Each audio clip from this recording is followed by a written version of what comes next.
All right, guys, we're going to go over the push jerk today. Push jerk is just kind of building block starting from the strict press. If the weight's light enough, we can do a strict press overhead. As the weight gets heavier and we're not able to push that weight all the way overhead, we're going to bring our legs into the equation and get them to help us move the weight initially. So push press, let's bring those legs into the equation. And then finally, push jerk. What happens now is we bring our legs in the equation, try to help it get that bar off the ground or off of our shoulders, and then we're pushing ourselves underneath the bar since we're unable to push that bar overhead. So I'm going to have Ed demo a push jerk real quick. Great. So you can go ahead and set the bar down, Ed. So we'll talk about setup. As far as stance, we want those feet hip width apart. It's going to be a good platform from which to drive that bar overhead. Everything's going to be nice and tight. Hands just outside the shoulders.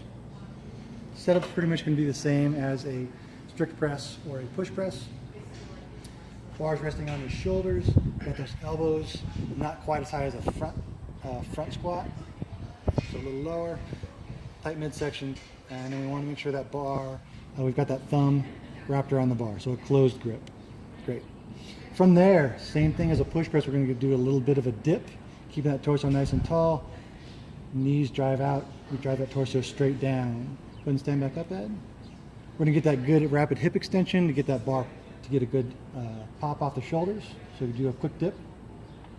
Good. So you see that just a very small motion, dip and pop out of it's gonna get that bar moving.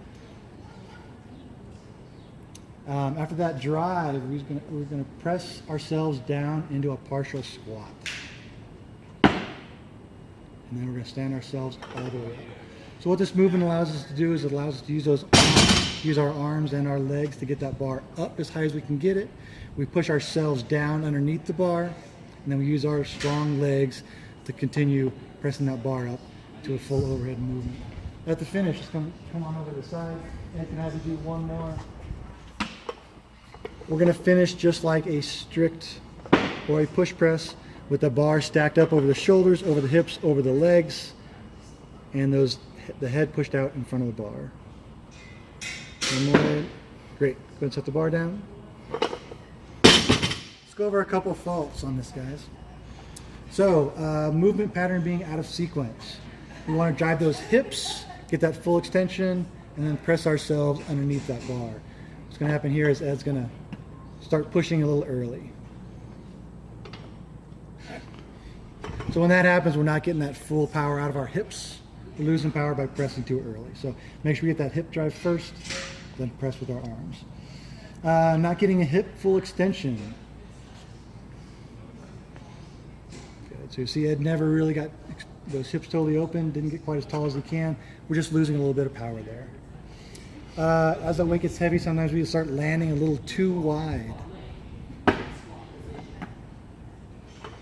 Good. So from that starting position, we want to get those feet starting with the hip width apart. They're going to finish with the shoulder width apart. So just moving a couple inches out.